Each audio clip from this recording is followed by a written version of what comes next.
Hello, I am Tom Thompson, Fire Chief for Drayton Valley Brazeau County Fire Services. And I am Ryan Hoomer, Staff Sergeant, Drayton Valley RCMP. In our positions, we are often asked when people should call 911 and when not to. So today, we're going to help explain this topic in hopes it will bring clarity to this question. First of all, 911 is for police, fire, or medical emergencies when immediate action is required. This includes when someone's health, safety, or property is in jeopardy, or a crime is in progress.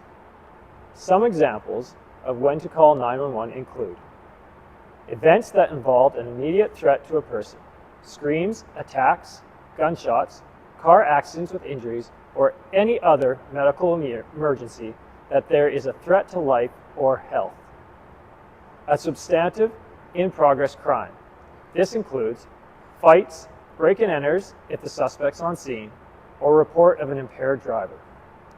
A serious crime that has just occurred or is in progress, such as a sexual assault, a robbery, or a child abduction. A suspicious circumstance that may indicate an imminent criminal act is about to occur, such as a prowler, trespasser, or vandal, or a hazardous goods incident, down power lines, or wildland and structure fires. 911 dispatchers are highly trained individuals who will get you the help that you need. Please don't call 911 to find out general information, such as the office hours of the local police detachment, calling to inquire about the weather, power outages, or municipal services.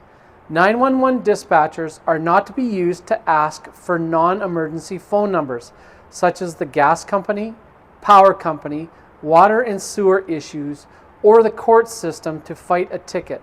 Those numbers can be found by dialing 411 and asking for directory assistance or by looking online. Sometimes incidents occur that require emergency service personnel, but are not an emergency. These things include such things as reporting a crime with no suspect. An example is a theft of a bicycle or license plate. Reporting a crime with a suspect, but the suspect is not on scene. An example is a fraud. Complaints about the neighbor's fire pit next door, or smoke from a brush pile that is burning. Complaints regarding a noisy party. Reporting a serious crime with a suspect, but with a lengthy delay, such as an assault that occurred last night at the bar. Ongoing crime issues, or crimes that are not in progress.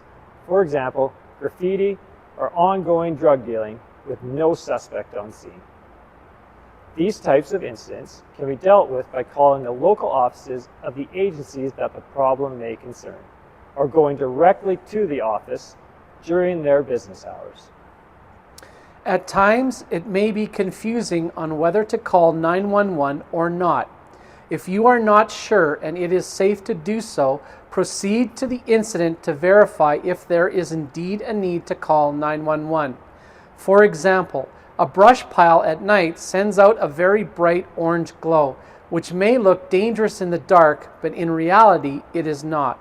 This is far different than a vehicle fire or a house fire that is out of control, in which case 911 should be called. Try to avoid the 911 drive-by call, where you think you see something while you are driving, but don't take time to check it out first to see what is happening, but you call it in anyway.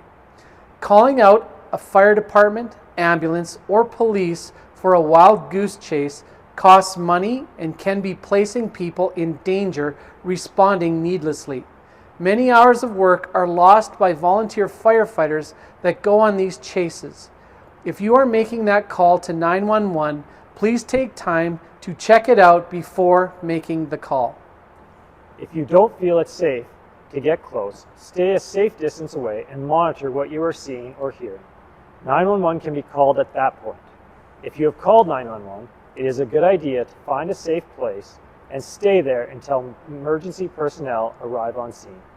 This helps emergency service personnel understand what you are seeing to help deal with the situation.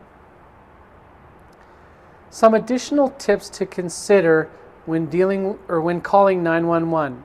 Make sure you provide your location where the emergency is occurring. If you call 911 accidentally, stay on the line and let the 911 dispatcher know. Lock and store your cell phone carefully to prevent accidentally calling 911. Do not text or tweet 911. Don't program 911 into any phone. Thank you for listening to this important information.